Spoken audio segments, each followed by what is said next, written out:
తాకట్టులో ఉన్న బంగారాన్ని విడిపించి ఆ రోజు ఆన్లైన్ ధరకే కొంటుంది కొమ్మూరి గోల్డ్. నమస్కారం అండి, సుమన్ టీవీకి స్వాగతం. నేను గీతాంజలి. పెళ్ళంటే 100 ఏళ్ల పంట అంటారు, కానీ ఇవాళ రోజుల్లో ఎలా ఉంది పరిస్థితి?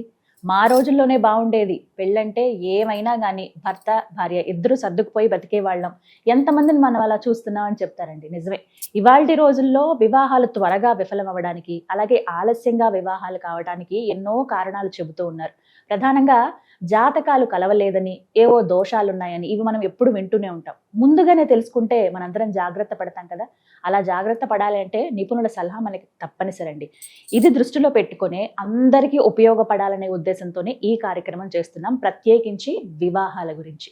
ఎవరికైతే వివాహాలు ఆలస్యం అవుతున్నాయో, కారణాలు తెలియకుండా ఉన్నారో, ఎటువంటి దోషాలు ఉన్నాయో వారికి ప్రత్యేకంగా ఈ వీడియోస్ ద్వారా చక్కటి వివరణ అందించబోతున్నాం. మనకి అందించేది జ్యోతిష్యరత్న జ్యోతిష్య చక్ర వైభవ నిపుణ డాక్టర్ రాళ్లపల్లి రవికుమార్ గురువు గారు. ఇప్పటి వరకు వీరు 5,000 వివాహాలు జరిపించారండి. అంతేకాదు, ఎవరన్నా తీసుకొచ్చి ఒక సంబంధం మా అమ్మాయికి ఒక జాతకం ఇచ్చి వీరికి సంబంధం కుదర్చండి అని అడిగితే ఈ లెక్కన 1,00,000 వివాహ పొంతనలు చేశారు వారు. అంతటి అనుభవం ఉంది 30 ఏళ్లుగా. ఈ 30 ఏళ్లలో ఎంతో మందిని జతపరిచారు. చాలా సంతోషించే విషయం ఏంటంటే వాళ్ళు హ్యాపీగా ఉండడం, వీరికి ఎప్పుడు కృతజ్ఞతగా ఉండడం చూస్తాం. చాలా మంది మాకు ఇలాంటి గురుగారి ద్వారా మాకు జాతకం చెప్పించండి, మా అమ్మాయికి అబ్బాయికి వివాహం ఆలస్యం అవుతుంది, కారణం తెలియట్లేదు, దోషం ఏంటని కొన్ని మెసేజెస్ వచ్చాయండి. అవి నాకు నిజమే అనిపించింది. కరెక్ట్గా చెబితే ఈ ప్రాబ్లం ఉండదు కదా అని మీకోసమే ప్రత్యేకంగా సిరీస్ ఆఫ్ వీడియోస్తో మీ ముందుకు వస్తున్నాం. వీడియోస్ అన్నీ కూడా ఎటువంటి దోషాలు ఉంటాయి, ఎందుకు ఉంటాయి, పరిహారం ఏంటి, ఇవన్నీ తెలుసుకోవచ్చు. అలాగే గురువు గారి అపాయింట్మెంట్ కోసం మీకు స్క్రీన్ పైన నెంబర్ కూడా ఇవ్వడం జరుగుతుంది. మీరు వాట్సాప్ ద్వారా మీరు అపాయింట్మెంట్ తీసుకోవచ్చు. ఈ వివరాలన్నీ కూడా మీరు మళ్ళీ ఒకసారి అడిగి క్లారిటీ తెచ్చుకోవచ్చు. అలాగే నేరుగా గురువు గారిని కలిసే అవకాశం కూడా ఉంటుంది. ఆ వివరాలు కూడా తెలియజేస్తారు. ముందుగా గురుగారితో మాట్లాడదాం. గురుగారు నమస్కారం అండి. శరదిందు సమాకారే పరబ్రహ్మ స్వరూపిణి వాసరా పీఠ నిలయే సరస్వతి నమస్తుతే.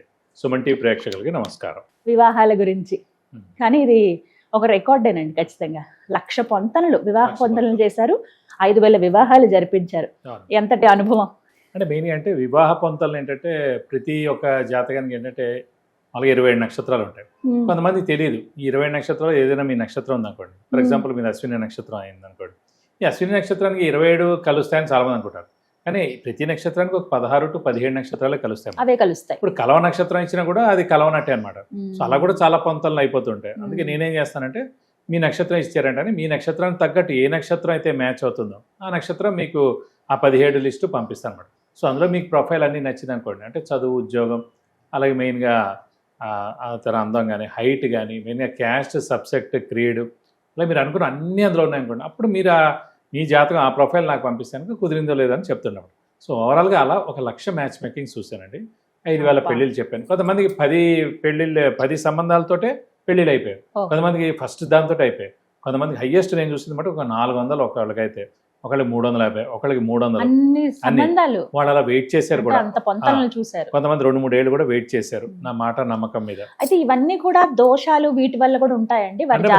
అంటే మనకి మేజర్ దోషాలు కుజ దోషం అని, నాగదోషం అని, కాలసర్ప దోషం అని, సప్తమ స్థానం బాలేక, అష్టమ స్థానం బాలేక, కుటుంబ స్థానం బాలేక, కొంతమందికి సంతానం ఉండదని ఉంటుంది, కొంతమందికి ఆరోగ్యం బాగుండదని ఉంటుంది, కొంతమందికి ఆయుష్ లేదని ఉంటుంది. సో ఏంటంటే అవతల వాడికి ఆయుష్ ఉంది, వీళ్ళకి లేదనుకోండి, ఇవన్నీ ముందే తెలుస్తాయి. అందుకే పుట్టంగానే మనం జాతక చక్రం వేసినప్పుడే అప్పుడు పెద్దవేం చూడడం, మెయిన్ గా ఆరోగ్య ఆయుష్ గురించి చూస్తాం అన్నమాట. లైక్ బాలరిష్ట దోషాలు ఏమన్నా ఉన్నాయని కలిసి ఉండేవి, మెయిన్ విడాకులు అవ్వకుండా చూడాలి. మెయిన్ గా సప్తమ స్థానం బాగుండాలి. మెయిన్గా ఈగో ప్రాబ్లమ్స్ లేకుండా ఉండేటట్టు చూసుకోవాలి. ఒకరికి బాగా ఈగో ఉందండి, వీళ్ళు ఏంటంటే చాలా సాఫ్ట్ వాళ్ళని తీసుకురావాలి. అంతేకాని ఈగో పర్సన్ ఇచ్చి మ్యారేజ్ చేయకూడదు. సో అలా ఏంటంటే బాగా అన్యోన్యంగా ఉండేది, బాగా ఇద్దరు కలిసి ఉండేది. సో దెబ్బలాట్లేంది. ఇంకోటి నేచర్, స్వభావం ఉంటుంది అన్నమాట. మనకి లగ్నం కూడా బాగా కలిసింది అనుకోండి, స్వభావం బాగా కలిసినట్టు. చంద్రుడు ఉన్న రాశులు ఇద్దరు బాగా కలిసారనుకోండి, నక్షత్రాలు ఇద్దరు బాగా కలిసారనుకోండి, మనసులు బాగా కలిసినట్టు. సో స్వభావం బాగా కలవాలి, మనసులు బాగా కలవాలి. సో ఇంకా ఆరోగ్యం, ఆయుష్, యాక్సిడెంట్ ప్రోన్ ఏం లేకుండా, సర్జరీలు ఏం లేకుండా, మెయిన్గా అలవాట్లు ఏం లేకుండా, ఇలా ఇవన్నీ డీప్గా వెళ్ళాలన్నమాట. అవన్నీ బాగుంటాయి కనుక మనం ముందుగా ప్రొసీడ్. చిన్న ఏమైనా ఉంటాయి కనుక చిన్న పరిహారాలతో సర్దుకోవచ్చండి. మెయిన్గా ఆరోగ్యం బాగాలేకపోయినా, ఆయుష్ బాగాలేకపోయినా, సెకండ్ మ్యారేజ్ ఉన్నా, డైవర్స్ ఉన్నా, లేకపోతే విపరీతమైన అలవాట్లు నుండి మొత్తం పేరంతా పోగొట్టుకున్నా, సో ఇవన్నీ మటుకు చాలా జాగ్రత్తగా చూసి అవి వద్దని చెప్తూ ఉంటాం. గురుగారు, 12 రాశుల్లో ఇప్పుడు ఏ రాశి వారితో వివాహం చేసుకుంటే మంచిది అంటారు? అంటే అలాగే లగ్నం కూడా, ఇప్పుడు రాశి లగ్నం 2 ఉంటాయి కాబట్టి ఏ లగ్నం వారు ఏ లగ్నం వారిని వివాహం చేసుకుంటే ఎలాంటి ఇబ్బందులు లేకుండా ఉంటాయంటారు? మంచి ప్రశ్న సార్. ముఖ్యంగా ఏంటంటే రాశిలో నక్షత్రం ఉంటుందండి. నక్షత్రాలు ఇద్దరివి బాగా కలిస్తే కనుక మనసులు బాగా కలిసినట్టు, లగ్నం కూడా బాగా కలిసే అనుకోండి స్వభావం కలిసినట్టు. మనసులు కలిస్తే ఒక పాయింట్, స్వభావాలు కూడా కలిసే అనుకోండి తిరిగి ఉండదు అనమాట. సో ముందుగా లగ్నం కానీ రాశి కానీ మనం చూసినప్పుడు ఏంటంటే మన లగ్నం నుంచి సేమ్ లగ్నమైనా పెళ్లి చేసుకుంటే మంచిది. ఎందుకంటే మన స్వభావమే మనకు ఉంటుంది.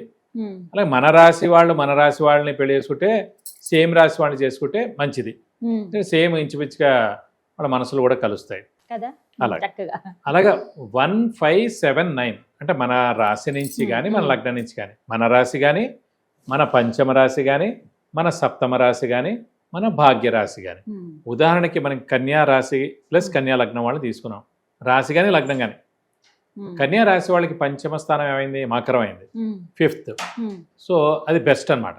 మీరు మ్యాక్సిమం చూడండి కన్యా రాశి వాడికి మకర రాశి వాడితో ఎక్కువగా పెళ్ళి అవుతుంది. అలాగే 7th వచ్చేసి మీనరాశి. 7th రాశి అంటే మన సప్తమ ఆపోజిట్ అన్నమాట. సో అది ఆపోజిట్ కూడా బెస్ట్ అనమాట. సో ఈ కన్యా రాశి వాళ్ళకి కన్యా రాశి వాళ్ళకి మీన రాశి వాడిని కూడా పెళ్లి చేసుకుంటే చాలా మంచిది.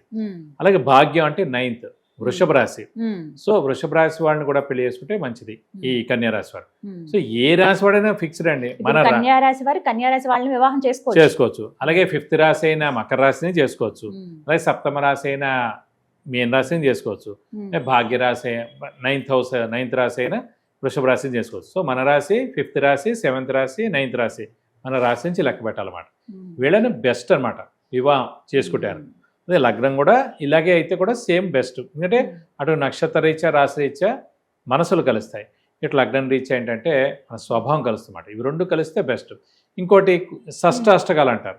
అంటే మన రాశి నుంచి 6వ స్థానం కానీ మన రాశి నుంచి 8వ స్థానం కానీ. ఇదే కన్యా రాశికి 8 అంటే ఇదే ఉదాహరణకి మనం 8వ కన్యా రాశికి మెయిన్గా 8వ రాశి అయింది మేష రాశి అయింది. ఈ కన్యా రాశి అధిపతి బుధుడయ్యాడు, అక్కడ మేష రాశి అధిపతి కుజుడయ్యాడు. ఈ కుజుడు బుధుడు అస్సలు కలవదన్నమాట. అందుగురించి ఈ షష్టాష్టకాలు కలవు అని చెప్పేది అదనమాట. కానీ శుభ షష్టాష్టకాలు కూడా ఉంటాయండి. శుభ షష్టాష్టకాలు అంటే ఏంటంటే మెయిన్గా మనకి ఇప్పుడు ఈ మకర రాశి వాళ్ళకి ఈ మిథున రాశిని పెళ్లి చేశారనుకోండి, ఈ షష్టాష్టకాలు అన్నమాట. కానీ మకర రాశి అధిపతి శని, మిథున రాశి అధిపతి బుధుడు, వాళ్ళిద్దరు మిత్రులు అన్నమాట. సో వాళ్ళు చేసుకోవచ్చు. అలాగే మీరు చెప్పిన ఈ కన్యా రాశి మరియు కుంభరాశి ఏమవుతుంది, షష్టాష్టకాలు అవుతాయి. కానీ కన్యారాశి అధిపతి బుధుడయ్యాడు, కుంభరాశి అధిపతి శని అయ్యాడు. దీన్ని శుభ షష్టాష్టకాలు అంటారు. అవి అసలు మేజర్ షష్టాష్టకాలు చేసుకోకూడదు. ఇది శుభ షష్టాష్టకాలు పర్వాలేదు. మళ్ళీ ఇండివిజువల్గా మనం జాతకంలో చూడాలి, ఆరోగ్యం ఎలా ఉంది, ఆయుష్ ఎలా ఉంది, సంతానం ఎలా ఉంది, అలాగే అలవాట్లు ఉన్నాయా, అలాగే మెయిన్ డైవర్స్ ఉందా, సెకండ్ మ్యారేజ్ ఉందా, యాక్సిడెంట్ ప్రోన్ ఏమైనా ఉందా, సర్జరీలు ఉన్నాయా, ఇవన్నీ కూడా మనం మళ్ళీ ఆరోస్కోప్ని డీటెయిల్గా చూడాలి. ఇది ఓన్లీ నక్షత్రం రాశి లగ్నం దాకా ఇది బేసిక్స్ అండి. 18 ఏళ్ళు ఉంటే ఎలా మీరు ఓటక్కు వినియోగించుకోవచ్చు. అలాగే మనకి ఆ వధూవరణ గుణమేళ చక్రంలో కూడా 18 points minimum, maximum points 36. So 18 points ఏదున్నా కూడా మనం చూడొచ్చు అన్నమాట బేసిక్గా. అలాగే చూసుకున్నప్పుడు ఇవి నక్షత్రం రాశి లగ్నం దాకా బరలేదు. కానీ లోపల మటు ద్వితీయ స్థానం అనేది ఏంటంటే కుటుంబ స్థానం, పంచమం సంతానం, 6th ఆరోగ్యం, అష్టమం ఆయుష్. సో ఇవన్నీ మనం చూడాలన్నమాట ఇండివిజువల్గా హారోస్కోప్. కాబట్టి ఇలా చూడాలి. అలాగే ద్విర్ద్వాదశాలు అంటారు, 2-12 హౌసెస్. సో అలా ద్విర్ద్వాదశాలు చూసినప్పుడు ఏంటంటే కొన్ని కలవని ఉంటాయి అన్నమాట. ఉదాహరణకి మేషరాశి వాళ్ళకి మేషరాశి నుంచి 12th రాశి ఏమైంది, మీనరాశి అయింది. మీనరాశి నుంచి మేషం 2nd అయింది. సో ద్విర్ద్వాదశాలు వాళ్ళు చేసుకోకూడదు. సో అలాగే కొన్ని రాశులు చేసుకోకూడదు. మళ్ళీ శుభ ద్విర్ద్వాదశాలు ఉంటాయి, సింహరాశి అలాగే కన్యారాశి. సో వాళ్ళిద్దరు మిత్రులే, సింహరాశి అధిపతి రవి, ఇక్కడ కన్యారాశి అధిపతి బుధుడు. సో ఒకళ్ళ నుంచి ఒకళ్ళు 2nd, ఒకళ్ళ నుంచి 12th ఉంటారు. ఇవి శుభ ద్విర్ద్వాదశాలు అనమాట. సో అలాగే శుభ షష్టాష్టకాలు, శుభ ద్విర్ద్వాదశాలు. మామూలుగా అంటే మనకి లగ్నాలు షష్టాష్టకాలు చేసుకోకూడదు. అంటే ఉదాహరణకి మనకి మేషలగ్నం వారు కన్యా లగ్నం వారిని చేసుకోకూడదు, మేషరాశి వారు కన్యారాశి వారిని చేసుకోకూడదు, షష్టాష్టకాలు అన్నమాట. సో అలాగే ఇవన్నీ డీటెయిల్గా చూడాలండి. చూస్తే కనుక మనకి మెయిన్గా లగ్నం నుంచి షష్టాష్టకాలు కానీ ఇలాగే రాశి నుంచి షష్టాష్టకాలు తెలిస్తే ఏ రాశి నుంచి మనం ఏ రాశి వాళ్ళని పెళ్లి చేసుకుంటే మంచి అంటే మెయిన్గా మన రాశి అయినా, మన రాశి నుంచి 5th రాశి అయినా, మన రాశి నుంచి 7th అయినా, మన రాశి నుంచి 9th అయినా, అలాగే లగ్నం కూడా మెయిన్గా మటుకు రాసే కలవాలండి. లగ్నం కలవకపోయినా పర్లేదు, రాశి కలవకపోతే మటుకు వివాహం చేసుకోకూడదు. ఇదేంటంటే లగ్నం అనేది నేచర్ పర్వాలేదు, మీరు పర్లేదు, మీ నేచర్కి నేను ఒప్పుకున్నా పర్లేదు. అంతేగాని మెయిన్గా రాసులు మటుకు కలవకపోతే మనసులు కలవు, తప్పకుండా మనవి యుద్ధ వాతావరణం చూడాల్సి వస్తుంది. అక్కడ ఇబ్బంది వస్తాయి. ఇది చాలా డీటెయిల్డ్ గా తెలిసింది గురుగారు, చాలా చక్కగా వివరించారు. ధన్యవాదాలు. నమస్కారం. విన్నారు కదా, ఏ రాశి వారిని వివాహం చేసుకోవచ్చు, ఏ లగ్నం వారిని వివాహం చేసుకోవచ్చు. ఇవాళ ఈ అంశం తీసుకున్నామండి. దీనికి సంబంధించి ఇంకేమైనా సందేహాలు ఉన్నాయి, జాతకాలు ఒకసారి చూపించాలనుకుంటున్నాము, త్వరలో వివాహం ఉంది, లేకపోతే ఈ సంబంధం వచ్చింది, సెట్ అవుతుందా అవదా, ఇలాంటి సందేహాలు ఉన్నట్లయితే మీరు గురువుగారు నేరుగా కాంటాక్ట్ అవ్వచ్చండి. అపాయింట్మెంట్ నెంబర్ మీకు స్క్రీన్ పైన ఇవ్వడం జరుగుతుంది. మీరు ఒకసారి కాల్ చేసి డీటెయిల్స్ తెలుసుకోండి. మీ పేరు అలాగే జాతకం ఏమైనా పంపించాలనుకుంటున్నామండి, మేము ముందు ఇలా చూపించుకున్నాము, లేకపోతే మాకు జాతకాలే తెలీదు, టైము, డేట్ ఆఫ్ బర్త్, ఇవి కంపల్సరీ అండి. ఇవి కనుక ఉంటే మీరు వాట్సాప్ చేయండి, కాల్ అపాయింట్మెంట్ ఉంటుంది, అలాగే డైరెక్ట్గా కూడా అపాయింట్మెంట్ తీసుకుని గురువుగారు మీరు కలవచ్చు. మరిన్ని వివరాలకు స్క్రీన్ మీద కనపడుతున్న నెంబర్కు కాల్ చేయండి. నమస్కారం.